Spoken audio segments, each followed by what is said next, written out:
So we're recording. Okay.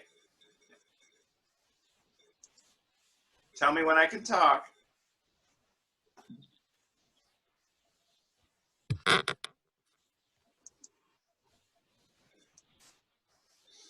You're good.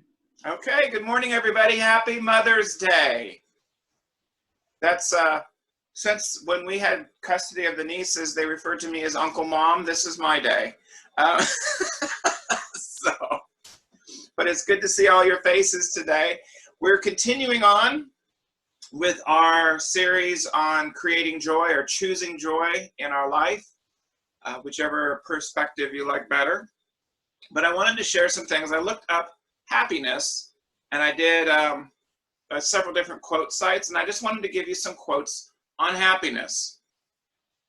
Happiness should always remain a bit incomplete. After all, dreams are boundless. That is my favorite. You can replace these with joy, actually. Joy should always remain a bit incomplete. After all, dreams are boundless. In order to be happy, you need a good dog, a good woman, and ready money. That was Benjamin Franklin. We take greater pains to persuade others we are happy than in trying to think so ourselves. That's Confucius. I like George Burns, though.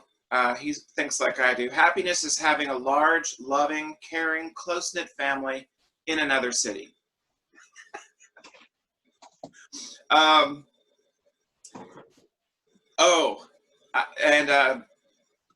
This is a Frenchman, and I'm not sure I'm going to get his name pronounced correctly. Guillaume Apollinaire. Is that close? Okay, almost there. Now and then, it's good to pause in our pursuit of happiness and just be happy. Happiness is good health and a bad memory. That was Ingrid Bergman. This is one that Rory wants to put on the front door of the pub. Some cause happiness wherever they go, and others whenever they go. Or it's never too late to have a happy childhood. Tom Robbins. Anyway, we're continuing on. We started with the first of the series was enjoying the people in our lives. The next week we talked about consciously choosing joy. And then last week we kind of focused on finding the joy beyond ourselves. It's about living out our lives towards others that helps to create joy. I'm not going to unmute everybody, but it's been a while since we've done it, and this is part of how we identify who we are. So I thought I would do the faith affirmation. And you can join me with me, but we're just not going to unmute. I am a child of God. I celebrate God's Holy Spirit in my life. I accept God's Spirit to inspire me, guide me, and motivate me to be a witness of the gospel, offering hope, showing faithfulness, and sharing joy. I wanted to start with the affirmation because today's topic is changing me. We've been talking about changing our perspective of the things that come into our lives quite a bit. That's come up almost every week about how we choose to perceive things, starting with how we choose to perceive people, how we choose to perceive the situations that we're going through. And then this week, I want to focus in on changing me as a creator or a chooser of joy. The verse I'm going to read from the English Standard Version this morning is Philippians chapter 2, verses 12 and 13. Therefore, my beloved, as you have always obeyed, so now, not only in my presence, but much more in my absence, work out your own salvation with fear and trembling.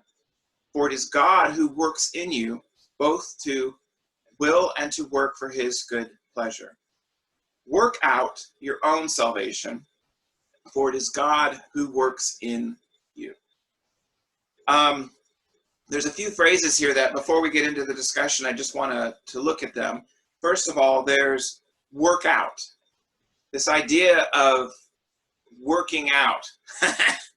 kind of sorry, it's not something I've been doing during quarantine, obviously, since I've gained a few pounds. Who was it? Somebody said I'm eating my way through quarantine. But there's this idea when you go to the gym, you don't work to get your body. You work to develop the body you already have. So, or if you're working out a puzzle, like a jigsaw puzzle, if you're working out the puzzle, you're not working to get the pieces.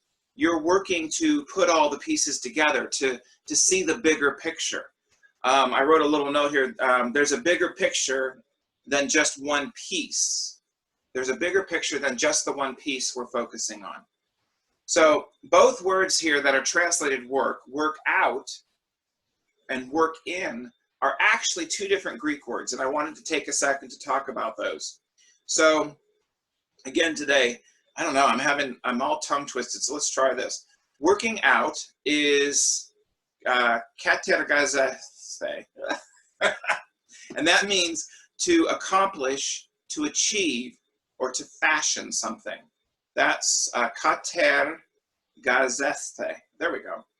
And then the working in, which is translated in the English Standard Version, working in, is energo, which is to operate, to effect, to put forth. I like to energize. So we have one is to fashion or to make. The other one is to energize. So I would say that God is the energizer and you are the enterpriser. You know, I've got to alliterate as much as possible. So God is the energizer and you are the enterpriser. The third phrase is with fear and trembling. That's the English Standard Version. And I've never really liked that translation because I believe there is no fear in love, but perfect love drives out fear. So with fear and trembling, though, behind that, really, I like the way the Mirror translation, the one that we've been working in mostly, it says, see salvation in its earth-shattering, awesome, and ultimate conclusion. See salvation in its earth-shattering, awesome, and ultimate conclusion. In other words, it is an awesome responsibility as we put the pieces together of our salvation. Note, one last thought is, work out your salvation. Not our salvation, not the salvation, but your salvation. This is not a cookie cutter process. Each of us is on our own journey of working out our own salvation with an understanding of the earth-shattering, awesome, ultimate conclusion that we have. There, that's my introduction to the thought that for the conversation today. And the first question that I want to ask people is, what is your understanding? What is your salvation?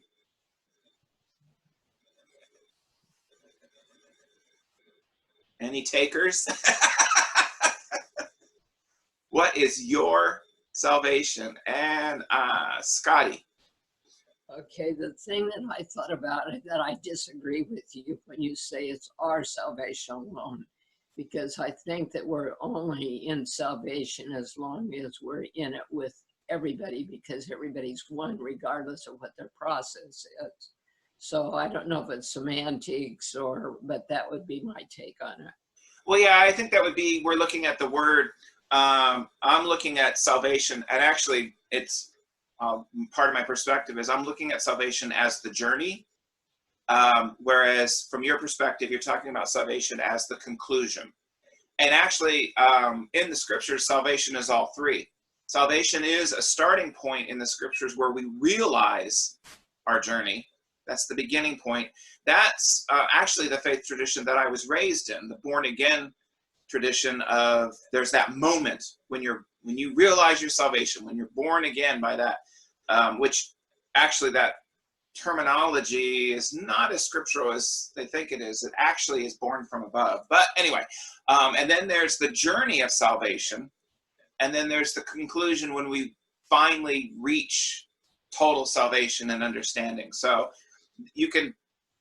that actually is my understanding of salvation. But anyone else, what does it mean for you from your perspective? What is your salvation? I have three parts to my answer. Okay. The first one is humorous, dark chocolate. The second one is a thought that came to me because you were talking about workouts, and I never realized that until it was told to me in a training recently that a workout, what happens in the body when we work out is that we're actually destroying our body. It's like the muscle is having a really hard time, and the next 2 or 3 days our body is getting reconstructed, healed again to get stronger. So I thought that's interesting to apply it to our mind as well. And Josh just arrived, so I'm gonna get rid of this. And finally, salvation for me is growth. So it's by learning, it's by expanding, and that as well is not always easy. But to me, the salvation for me throughout my life has always been growth. If I'm not growing my mind or expanding, just feel I'm dying inside. So I'm always on the lookout for the next thing, if that makes sense. Yes.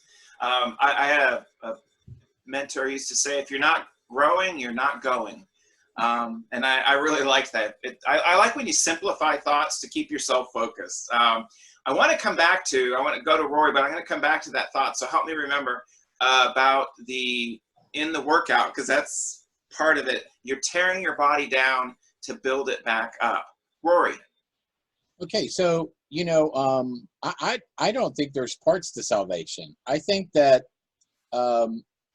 actually our journey on earth is part of our it is part of our salvation, but it's not, I don't think, in parts. I think that a lot of people, especially, when you bring God into your life, but yet they still want to wait until, they don't think salvation starts until after they're dead.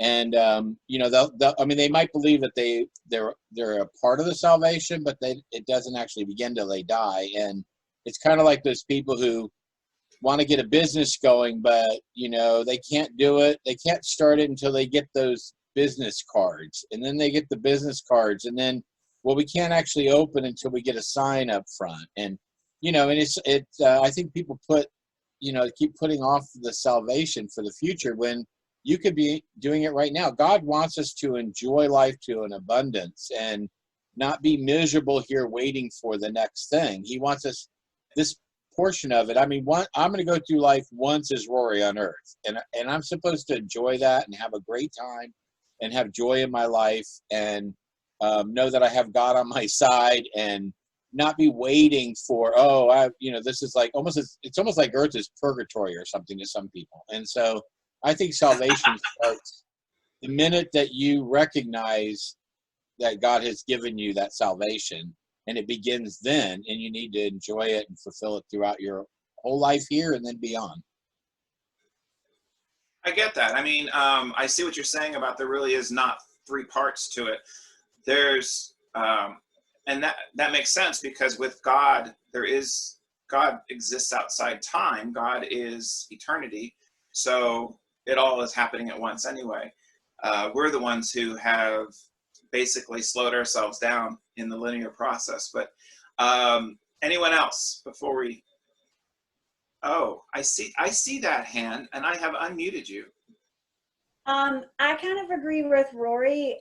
I almost feel like salvation is the process while we're on earth, and it is achieved once you die. Like, I don't know, I was just thinking, like, once you are saved, then salvation has met its conclusion, ideally. And so you wouldn't start something, I don't know, I was thinking like dyeing your hair. Like, you start the process, you get the box, whatever, you apply it. But once your hair is dyed, like, you don't say, I'm dyeing my hair. You say, like, it's done. And I think when death comes, that is the end of salvation, because that's once you're saved, the process is finished. And so I think being on earth is salvation. I think personally for myself, it's like salvation from ourselves. What are our earthly desires? What are our, bodily wants and needs and interests? And going through the process of becoming more Christ-like. And once you die, then you've reached the conclusion of this process, and that allows you to have salvation. Okay, so Clemence thinks salvation is chocolate, and you think salvation is dyeing your hair. I got it. Okay. No, I get it. I mean, salvation as a process. Something that came to my mind as you were speaking, and I'm going to mute you. Something that came to my mind was I used to have a very salvation from attitude. And so, for instance, when I was working at Biblioteca, I wanted a salvation from Biblioteca. I've wanted a salvation from my legalism. I've wanted a salvation from my sins. To me, the word sins, just so you know, is not a horrible word. It's sin is not. Sin is not becoming. Sin is not accomplishing.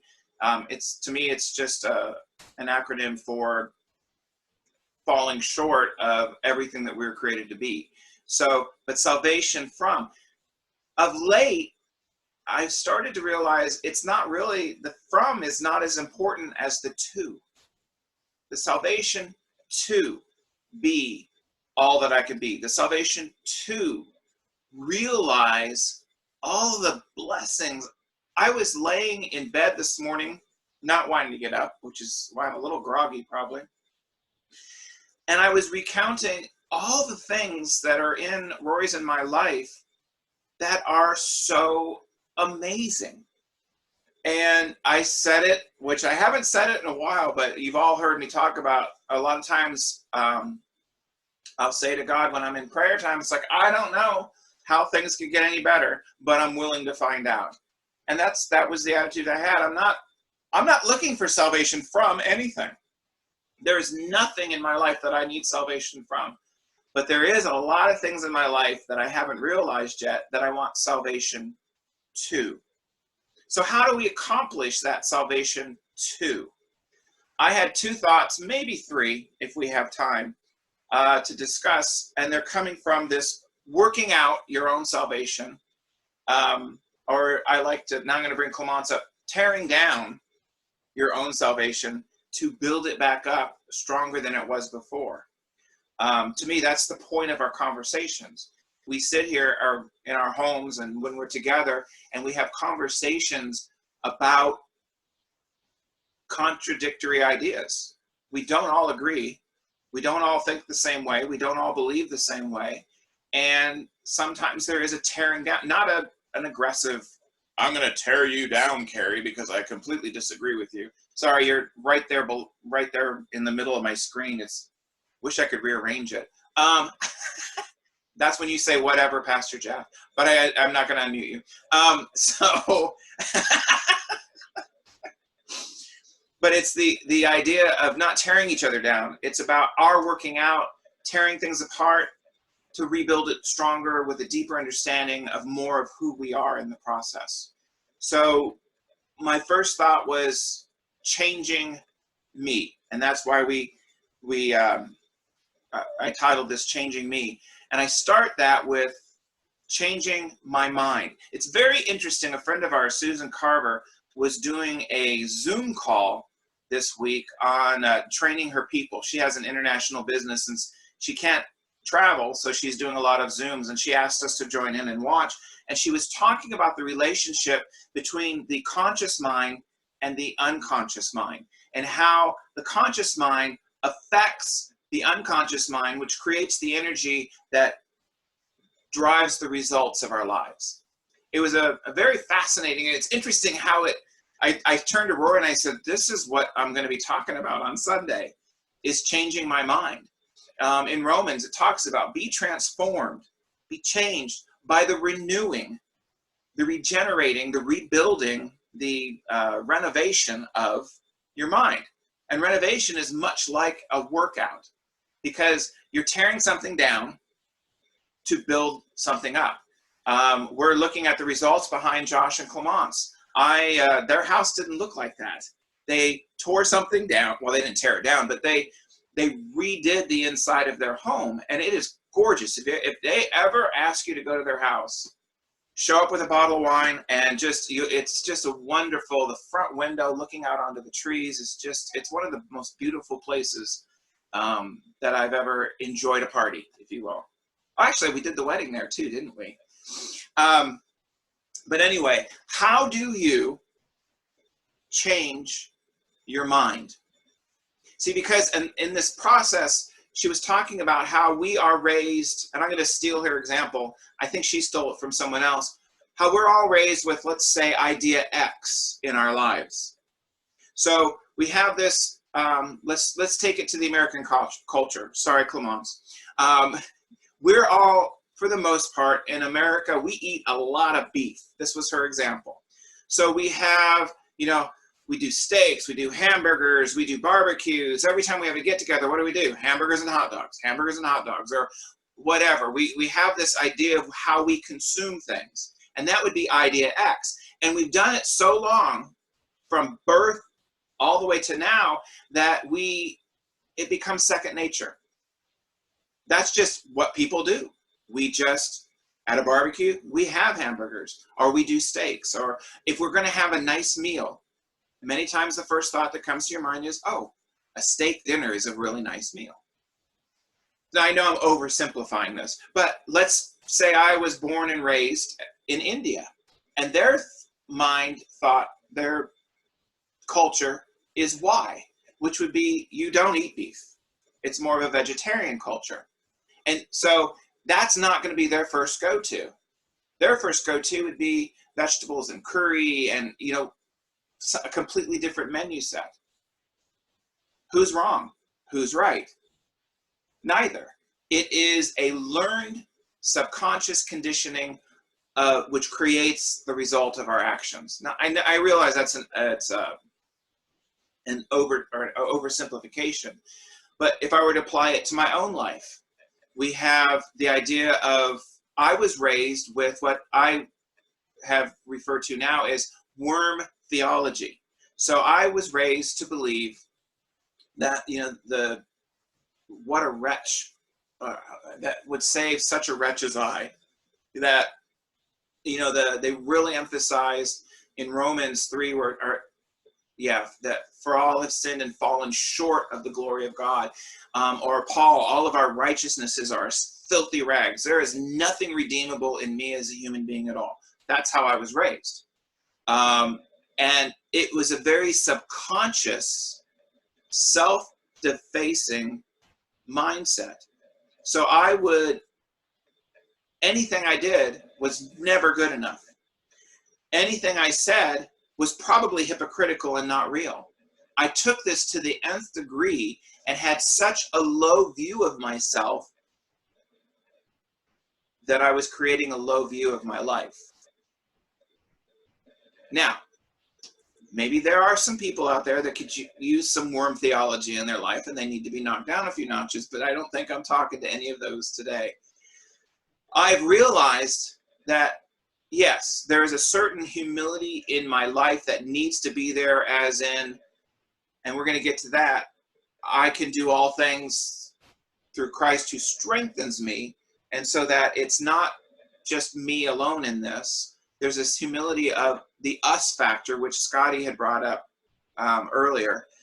We're all in this together, but there is also very much truth and a lot of scriptures to support the idea of what a precious gift each one of us is, how much God loves each one of us, how much we were created to accomplish. We were created for good works.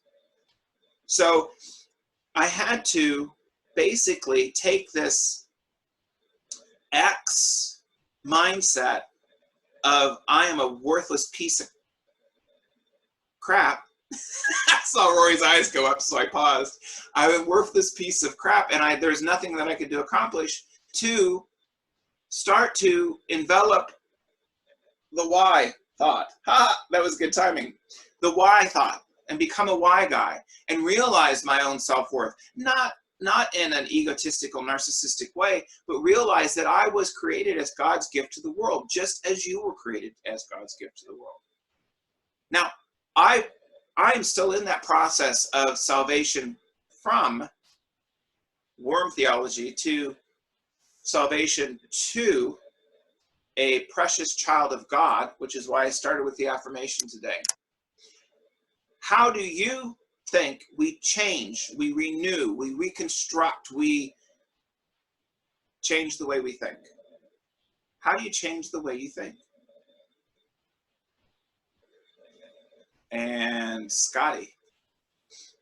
What I was thinking about, for me, it's always been like speaking with somebody, or somebody who asks me a question or says, have you read, or that kind of thing, that it's like, oh, that could possibly make a difference in how I live or whatever. So then if I choose to look at those kinds of things, that becomes my change in mind. Because, you know, when you were talking about the things that you had done and coped with, I can look back over my life and say how I've changed my mind about many, many, many kinds of things.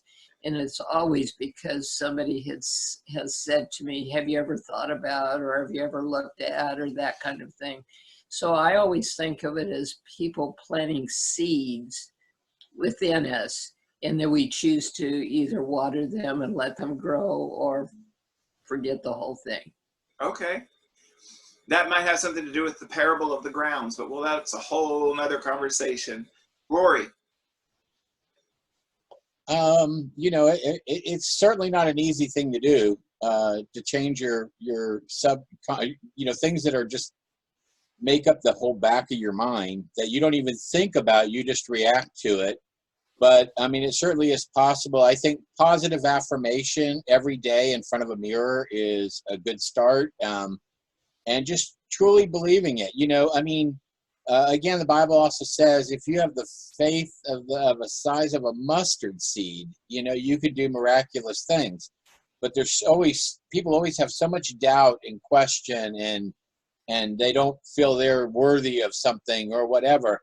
And until you can actually feel that you are truly worthy of something, but something that is good for the world, not necessarily destructive, but when you believe that you are, you know, absolutely 100% capable of doing that or deserving of that or whatever, then I believe that it happens. And so, but it's hard to get, because again, if you have that doubt the size of a mustard seed, then it's probably not going to happen. But to change your mindset, especially about who you are and what a wonderful gift you are, and being a child of God and all that, I think, and loving other people. And if you do that in a daily affirmation, and, you know, you even say, you know, I will be more compassionate and love. I am compassionate and caring to other people. You know, and you say that in an affirmation every single day, and you eventually will convince yourself that that's what you are. It's okay. So you're changing the paradigm. You're, with an affirmation is what I'm hearing, with an affirmation, with a repetition of the goal as already being realized, you are changing the X of worm theology or whatever you're changing from to the Y of value. Right. And like Clement said, you know, the example Clement used, you can't go to the gym, and I've tried this, trust me. You can't go to the gym one day, do a really extensive workout, and come out there looking like you're ready to enter a bodybuilding contest. You know, it takes years and years sometimes for you to alter your body, to what it needs to be. And there is some breaking down of some of the bad stuff that when you're doing that, when you're working out too, she said you're killing your body, but really you're also releasing toxins and poisons that are in your body and getting rid of things that are in your body, to help. But not just the workout, but you also have to eat proper. And there's a lot of other things that go into it. But, you know, it is not an overnight thing. And like I said, I have definitely tried that, and it just doesn't happen. So the same thing with the positive affirmation. it's not going to happen the first day or the first week or the first month probably. But if every day you convince yourself what an amazing, wonderful person you are, and you will become that person, and other people will see it. And but again, it just takes some time. You know, I like that meta. I'll be right there, Klaus. I like that metaphor of not just working out, but also good nutrition of what you put into your body as you're trying to build up your body. In the same way, an affirmation would be the good nutrition of strengthening or realizing your salvation from and your salvation to. I just want to say a side note. Rory used to say, he doesn't say this anymore, but I really like it when he'd say, we used to have a treadmill, and he'd say, I get on the treadmill every day. Yesterday, I turned it on. I will never do that again. So anyway, Clemence. I think you're unmuted. I'm not sure it's still on topic, but I wanted to rebound on what Rory is saying about affirmation, because I had this conversation actually yesterday morning. Affirmations and prayers and faith can work only, I believe, and I've seen it, if we not just we like this, but if there's a feeling that goes with it. And the feeling is not in the head, it's not even the heart, it's really in the center, it's low down there. And we can say all the information in the world, and I tried at some point for a long time, it never worked, because it's not that I was not believing it here, I was not feeling it in the body. And once we start doing affirmation with more visualization, feelings, really developing ourselves in each cell, as we can sometimes have with faith, suddenly, like, I don't know if you ever felt that, but it's just 1 second of suddenly every stars are aligned and you feel one with the universe, and it's a part of the connection with the divine. It feels fantastic, and it's right there, and everything happens with ease. And then we go back into this.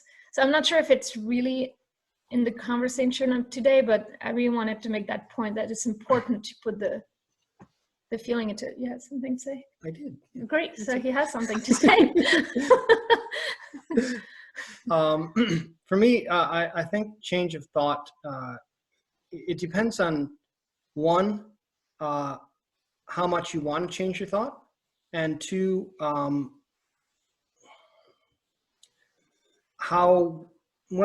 think that's really the biggest thing. I feel like there's a 3-step process. It's desire for the change, the effort you put in to the change, and the acceptance of the change. Because you're holding on to old habits and thoughts, and if you don't accept the new ones, then you'll just go right back to the old ones. Mm-hmm. But the same thing, if it's not a deep desire to truly change, then, and we see this all the time with social media, with current events, if it's just a topical desire to change something, and you haven't located what it is that you want to change, but you're just not happy, so you want to change. Anyone that you think you respect, the second you hear what they say, you're going to change your thought. And it's going to be a quick change. And it's not going to be a profound change. But it's because you don't like the way you're thinking, so you're just going to adopt somebody else's thought. But people do it all the time because they're just not happy with the thoughts that they have. So I think if you want that profound change, you first got to really, really want it and know what it is that you want. Then you got to put the work in, like Rory was saying, whether it's through affirmations or, going through a counseling or something that builds that back up. And then you finally have to accept that there is a change and you want that change.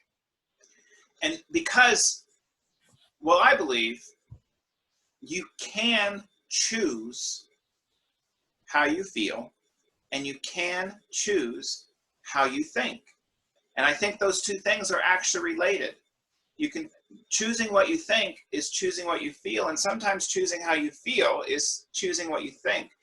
And it's taking the idea of, oh yes, I have a daily affirmation that I say every morning, my morning affirmation is good morning. What's on the agenda for today? So that's, but there's many little things like, I don't know how things could get any better, but I'm willing to find out. That to me is an affirmation of opening up myself to the world. But it's not just about saying an affirmation. It's about becoming the affirmation. Choosing the way you think is not only what's up here, but choosing what you think is also choosing your reaction, choosing your action in a very, well, like Josh is saying, doing the work to live out what you say. And you can't do that, like Clement said, without the passion of the soul. She calls it the center, and I would call it the soul of who I am, the very core of my quiddity. And that's really, I believe that the soul of who I am is already everything that I was created to be. And I am keeping it prisoner with my thoughts, my actions, and my focuses. So in Philippians 4:8, it says, finally, brothers and sisters, whatever is true, whatever is honorable, whatever is just, whatever is pure, whatever is lovely, whatever is commendable. If there's any excellence, if there's anything worthy of praise, think about these things. Change is a matter of choice, and I can choose what I think about. I wrote a note here. Let me see if it's worth anything. Changing your actions without changing your thinking is trying to change the direction of a vehicle on automatic pilot by using the steering wheel. I don't think I said that. I think I stole that from somebody. Changing your actions without changing your thinking is like trying to change the direction of a vehicle on automatic pilot by only using the steering wheel. Okay, so we've talked about the idea of changing the mind, but okay, Rory uses affirmations, but I think we all would agree that it's moving beyond the affirmation, just saying the affirmation, but actually becoming the affirmation, applying the passion of your soul to that becoming. And what would Elizabeth say?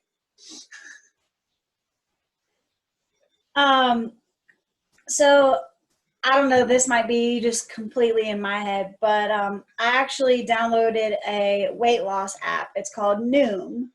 And what is very interesting about it is it's not actually a weight loss app. It's a psychology app. And you answer a lot of questions about like your eating habits and your relationships with food and the relationships you have with the people in your household and how they view food. And do you snack late at night? What are your activity habits and things like that? And I just downloaded it this morning, and I was expecting, another like, give me a hard workout, give me some meal prep ideas. I'm sitting around quarantine and I'm getting even fatter than I have been. And I'm running out of church clothes because it's the only time people see me. And I'm like, gosh, what can I even fit in this Sunday? But we only see it from the waist up. We're good. And it's a peplum shirt, so. But I thought it was very interesting because instead of giving me another workout, another meal prep, which is what I thought I was signing up for, this whole first day, it was questions. And it was a lot of psychology, and it was saying, why do you want this? And it starts off, what is your ultimate goal? Why is that your goal? How can, what steps have you already tried that didn't get you there so that we can do something different? And I think it speaks to what multiple people have talked about, Scotty with other people. So they put you in a support group of people that have some of the same struggles that you do, and people that don't struggle with what you do, so that you can kind of bounce ideas off of each other. And it says, how do you feel best supported? Is it affirmations? Is it seeing other people achieve their goals? And so it brings in a social aspect. It brings in affirmations that Rory was talking about, because today's affirmation was just, I believe that I can achieve my ultimate goal. For me, my ultimate goal is to lose 25 pounds, which is a whole lot. And so it's like, all right, let me find something that I really do believe. And it just broke things down. And then it started with education, and kind of enlightened you of even things that seemed very simple, but you just don't think about. And so I think to start with change, it's a little bit of what everybody is saying. You have to believe in your core that you can change. You have to have affirmations that positive, that nutrition for your brain, not necessarily physical nutrition, but that what is going to provide the nutrients to change. And you also have to do some tearing down. It's not comfortable. It was very comfortable sitting on the couch eating an entire box of mint chocolate chip ice cream for dinner, which is what I did last night. Now I can say that it's out of the house. So you were cleansing your house, really? Right. And since Troy is now gluten-free, I have tried to support him by eating all of the gluten in the house. That's what Rory did for me. Yeah. And so, but it's, you know, it's thinking, okay, now comes the uncomfortable part. Now comes the part where I do need to be physically active, and I need to tear my muscles so they can grow stronger. I need to make my fat cry and sweat it out. I need to, you know, stop living in the comfort that is comfortable now, but ultimately driving me towards discomfort. It's driving me towards being unhappy with who I am and how I look and how I feel. Especially after the death of my grandmother, it was a hard wake-up call. Now I look at my grandparents, and my grandfather has had a triple bypass surgery twice and a double bypass. My grandfather dropped dead of a heart attack at 54 on my mom's side. My grandmother we just lost had a thoracic aneurysm due to severe atherosclerosis. And it's like, I might feel really comfortable sitting on the couch eating a tub of mint chocolate chip ice cream, but it's not driving me towards my ultimate goal. And to reach that ultimate goal, there has to be discomfort, and there has to be change in my thought process. And what I find comfortable has to become uncomfortable. And what I find uncomfortable has to become what I enjoy and what I want.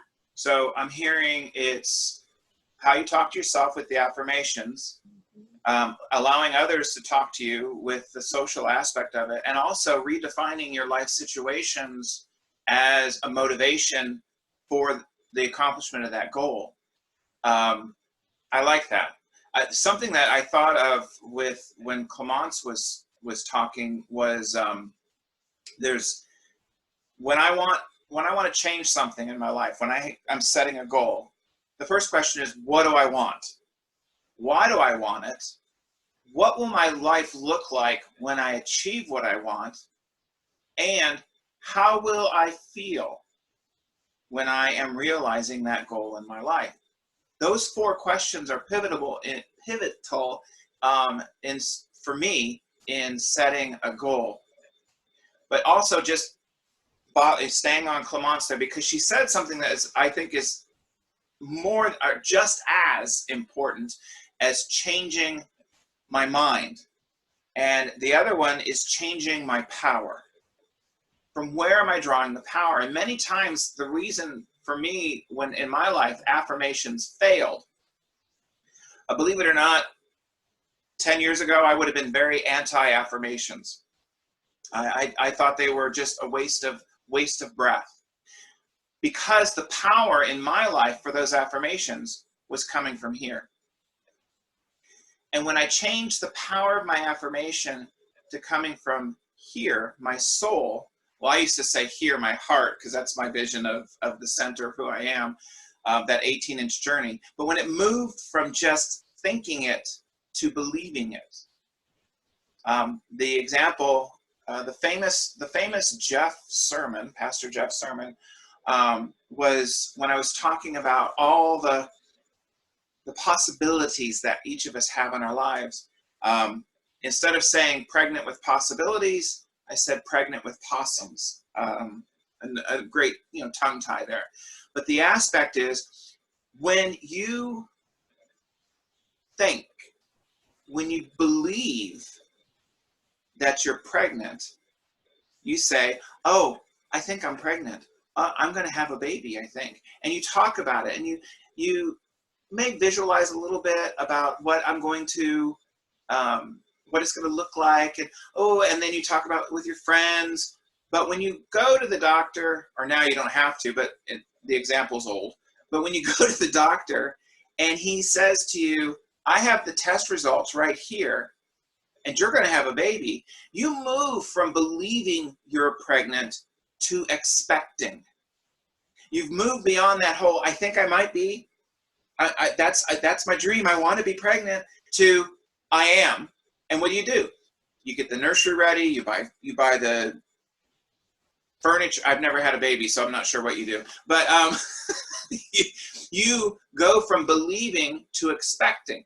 And I think in my life, the most success I've had in realizing the blessing, the presence, whatever I'm wanting, is moving beyond believing it will happen, my affirmation, into expecting it to happen. It's not a matter of if, it's a matter of when.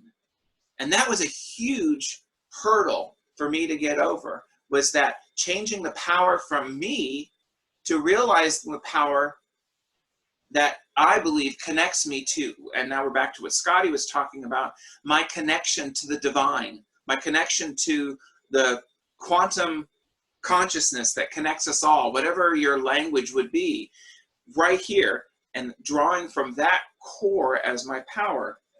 And that to me is where it says, for it is God who is working within you.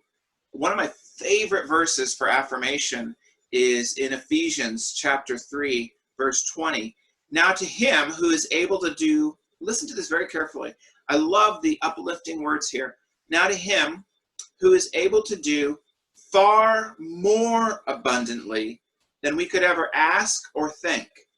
So first of all, it's realizing that God, love, universe, power will do far more abundantly than I could ever ask or even think about.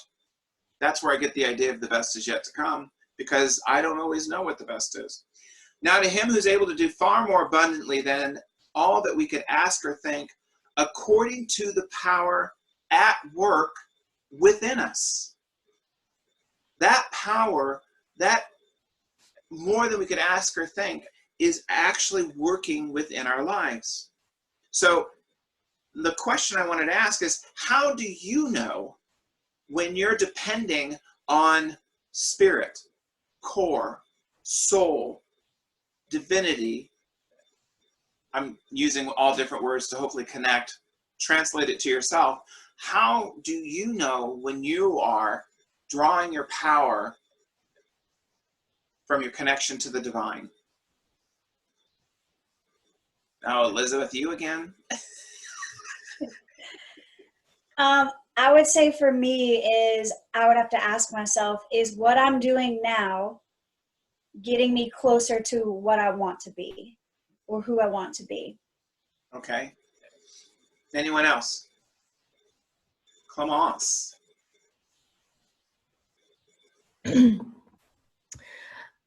To stay in the feeling, I know that the times I felt the most connected, it was, I was feeling warm and everything was easy. It was like it's truly a feeling more than an intellectual thing. And so it's sometimes very difficult to describe, but it's the feeling that my desire is completely aligned with what the soul is here to do. It doesn't happen often because as we are saying, the head is always, the ego is always on the way. Say, no, that's how you should do that. But the how should be forgotten and just, this is my desire. How am I, and let's get connected with the faith, with God, with spirit to get to that desire. I'm not sure I make a lot of sense, but my feeling every time I was very connected was definitely a beautiful warmth. So you're not exactly sure how I get there? No. But you know what it feels like when you're there. Yes. Okay, so and basically maybe this question is like trying to describe what a banana tastes like, because you can't. The banana doesn't taste like anything that I can think of. And so I know for me, I have the feeling that you're talking about. I think what I would experience in the same way is the feeling of connected light. And there's a bit of I call them glory bumps. I get glory bumps when I'm connected. Anyone else? So how do you know, or Well, how do you create that or strengthen that connection? Clemence, go ahead. so I'm still, it's funny because it's been several weeks. Every week I speak about discipline. It's like the workout. It's like discipline. It's like what Elizabeth is saying is that it's an everyday thing. And then from time to time, we'll have this connection because we did all that work throughout time to get to that point. And then we expended, and then the expansion is there, and then we have to go back to work to get a bit more of expansion. So to me, it's again a discipline, a regularity, something we work on. For me, it can take the shape of yoga, workout, prayers, affirmation, meditation. Every day changes a little bit. And now we're into the body metaphor, because you don't work out the same muscle every day in the body, or you would blow out that muscle.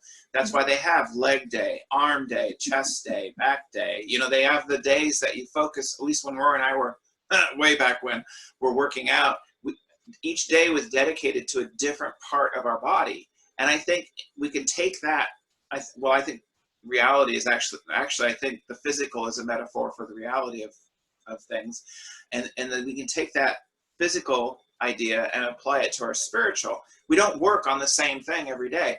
Let's oversimplify. If we want to work on compassion, we want to work on trust, we work on those things, not all the time, or else we blow out that muscle.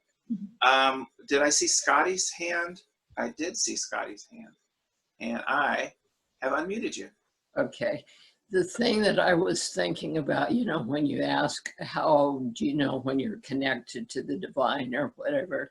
And for me, it is always a sense of when I get some kind of intuition or some thought, and I always think, where did that come from? It obviously wasn't from me or from my ego, you know, that it was totally something else. And I hear people talking about the connection of body and mind and stuff. And for me, thinking about a mind thing that I did one time, and I didn't know if this example would be helpful, but where I used to live, there was a place back of me that on Friday night did acid rock, and I hate acid rock. And I used to think, oh my God, if it was classical and I'd get a free concert every Friday night, this would be wonderful.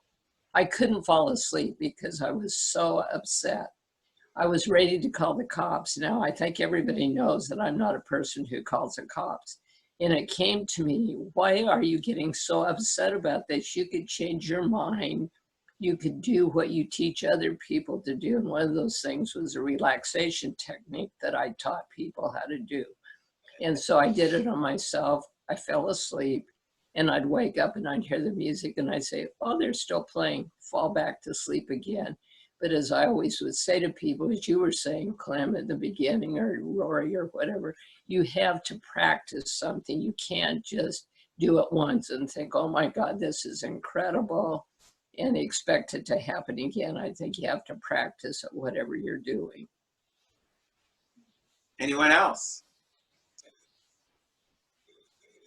Ginger, did you want to say something, or no? I'm sorry, who are you pointing at, Clemence? Oh, it is Ginger. Okay. You're not. I don't hear you, Ginger. You're not muted. Ginger, take out your headphones. They don't have a mic on them. Or type it in the chat box. Yeah, type it in the chat box and then Rory can read it to us all. You there? Nope. I'm sorry, Ginger, we're not hearing you. She keeps talking. It, I,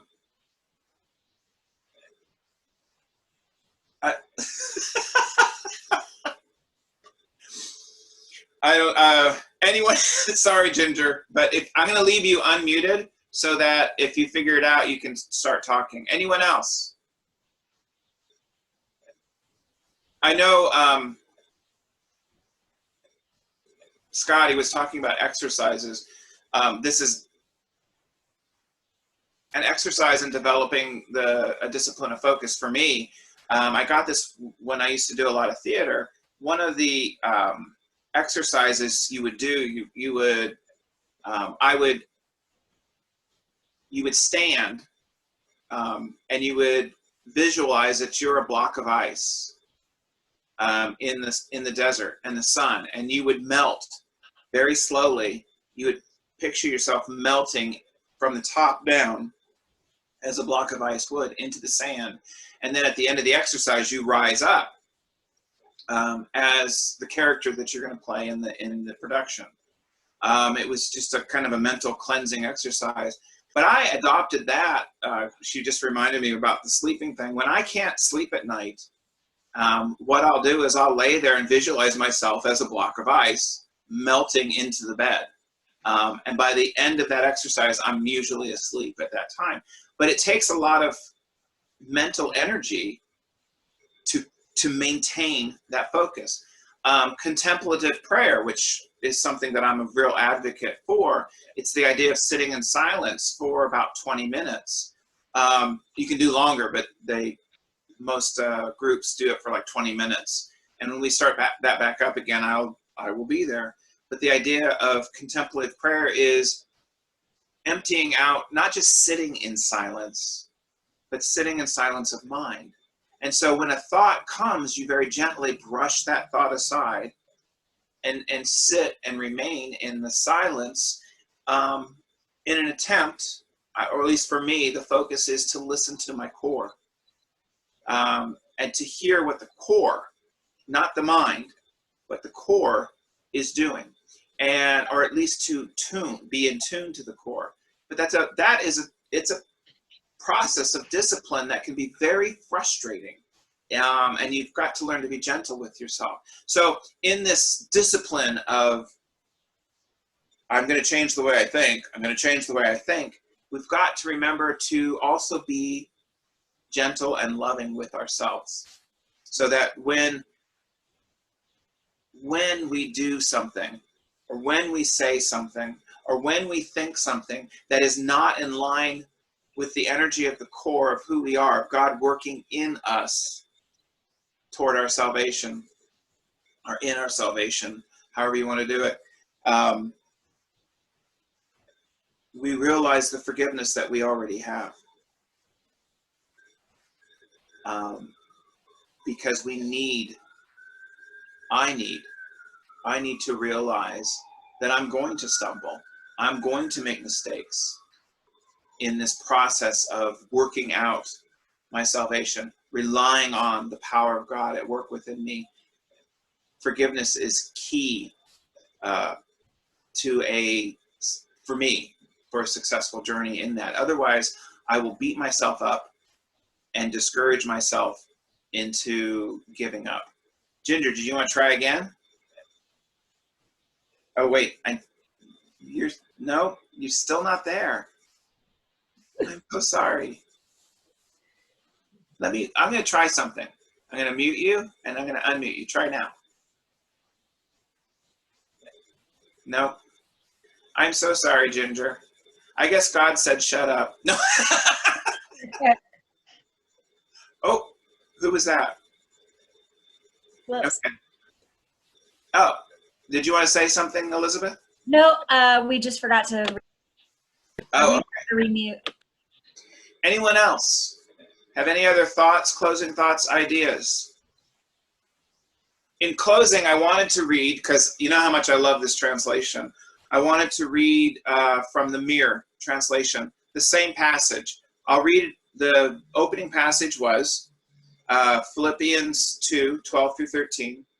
Therefore, my beloved, as you have always obeyed, so now not only as in my presence, but much more in my absence, work out your own salvation with fear and trembling.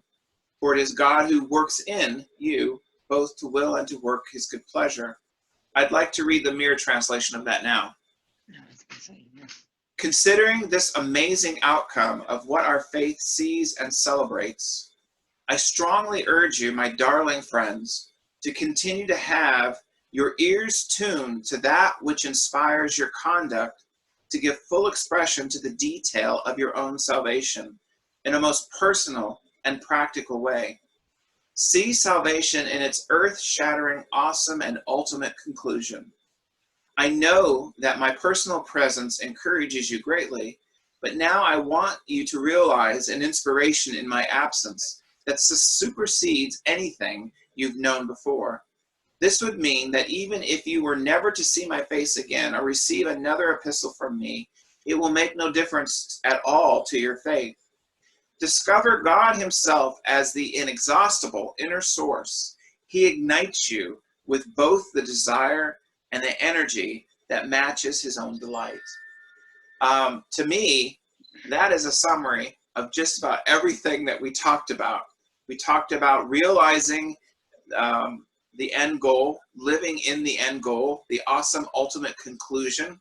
We talked about getting encouragement from others, but moving on that encouragement from others and relying on the inner source and the power of God within us. Anyway, that's all I've got for today. Let's try Ginger again. Can you hear me now? Yes. I was on my phone, but it wouldn't work. So I just wanted to say, somebody told me yesterday, I was talking about all the things going on in my life and how, you know, sometimes I just feel unanchored and, you know, like I'm trying to find my purpose and whatever. And she said, you just need to shut up. And I was like, excuse me? She goes, you have so many blessings. Think about what you just said to me. She said, you're on your way to see your mother. Your mother is alive and you can go see her. Think about that. How many people don't have that? You know, basically, you know, she was saying you have a home, you have, and what she said to me basically was, when you start gratitude for the things that, the blessings that you have in your life, then everything, God will bless, you know, God will provide the next step. But first you have to start being grateful for what you do have. And that is, since, you know, yesterday I keep thinking, yeah, that's true. I do have so much to be grateful for. So yeah. I just, the list you add to is the list that grows. You can count your blessings or you can count your woes. Or if I might paraphrase along with your friend, Psalm 46, shut up and know that I'm God. Actually, the scriptures are nicer. It's be still and know that I'm God. And that's taking a moment to be thankful. And I that's back to the Philippians passage, which I'll read again. And that is,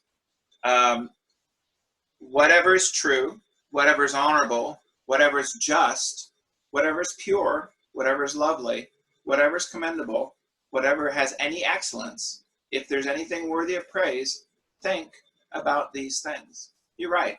I think that's a nice conclusion there, in that it starts with a gratitude for where you are in order to move beyond where you are. I don't like the next best thing is yet to come. Always. Anyone else? I'd just like to say happy Mother's Day to everybody and happy birthday to Anna. Oh, she heard it. She finally heard us.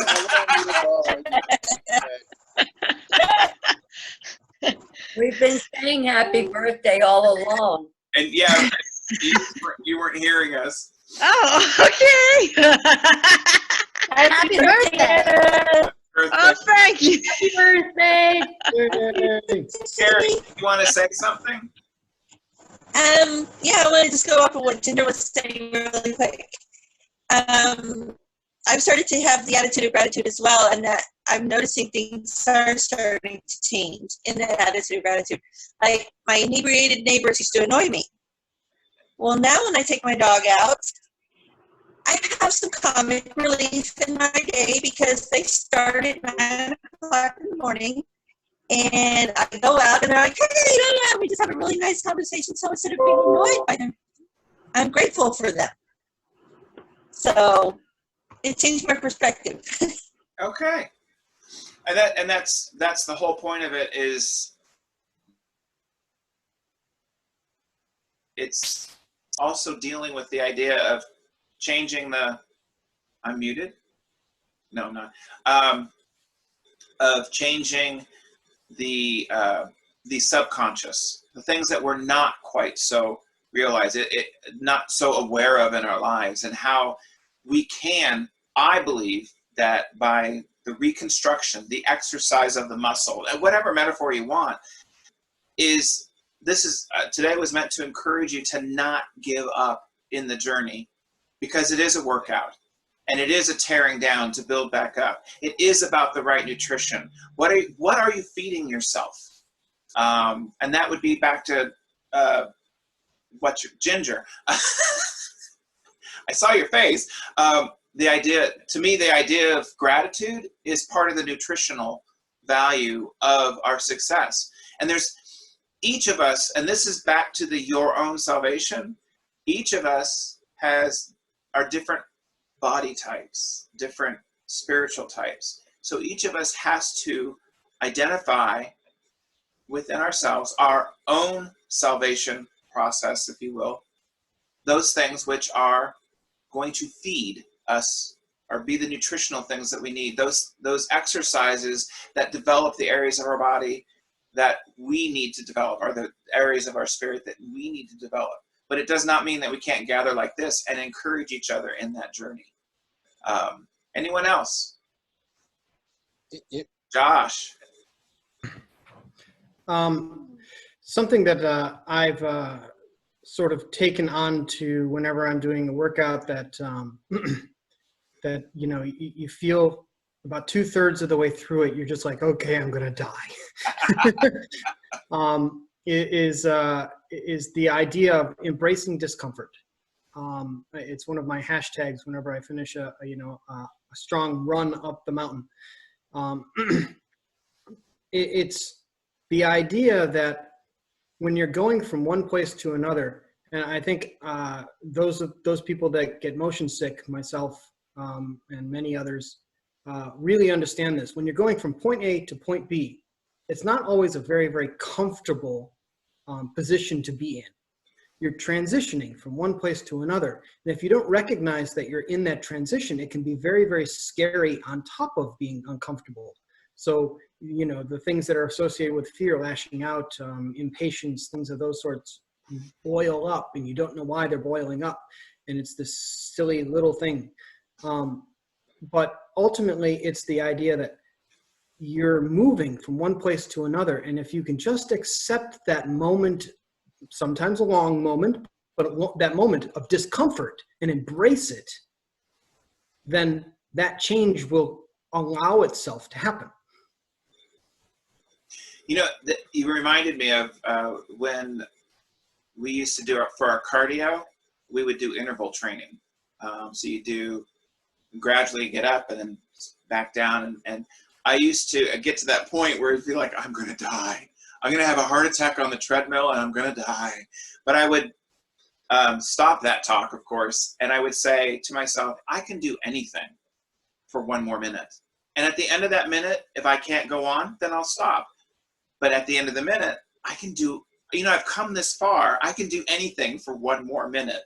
And so that was the way I worked through interval training. And I think that applies. The method of workout is the idea of allowing the discomfort to transform us. Rory. Reminds me of that Indian story about the grandson and the grandfather, and the grandfather's telling the son that there's two wolves inside everyone. One is a positive wolf, one's a negative wolf. And the positive wolf represents like joy and contentment and compassion and love. And the negative wolf is fear, anger, hatred, prejudice, and that the wolves are constantly fighting. And the grandson asks, well, how do you know which one will win? And the grandfather said, whichever one you feed. Very true. Very, very true. And connecting that with the thought process that we're doing now, the thought came to my mind was, don't equate discomfort with the negative wolf, because they're not the same thing. Because the discomfort is bringing you upward. And many times there's one of my favorite stories is a farmer is talking to a salesman, and they're talking about a new piece of equipment that the salesman's trying to convince the farmer that he needs. And over on the corner of the porch, there's this old hound dog, and the old hound dog in the middle of the conversation just goes, "Arr!" And the salesman pauses and he looks over and he looks at the farmer. The farmer doesn't react, and so the salesman thinks, oh, okay, it's just maybe the dog heard something. And so he continues his sales pitch, and all of a sudden the dog again, "Arr!" Well, this happened several times, and the farmer was not reacting. And finally, the salesman asked the farmer, he goes, do you need to take care of your dog? Is there something wrong with your dog? And the farmer said, oh, he's just laying on a nail. And the salesman goes, well, why doesn't he get up? Well, I guess it doesn't hurt bad enough. Pain can be a motivator. Anyway, we've gone all over the spectrum here, but I hope that we walk away with the idea that our salvation is a very personal journey, and not to give up in realizing that salvation, whatever it looks like, and that it's not just a matter of changing your mind, but it's also a matter of changing your power and finding a process and the balance between those two things that works for you. Any other closing thoughts before I shut her down? Well then, let's try this. We did it last week. Rory, can you unmute everybody? And we will close as we always do. May the Lord watch between me and thee while we're absent, While we're absent, one from the other. one from the other. And get on out of here. No. Have a great week, everyone. And if you now, I think Rory stopped recording, I hope. And you're more than welcome to stay on and have conversation.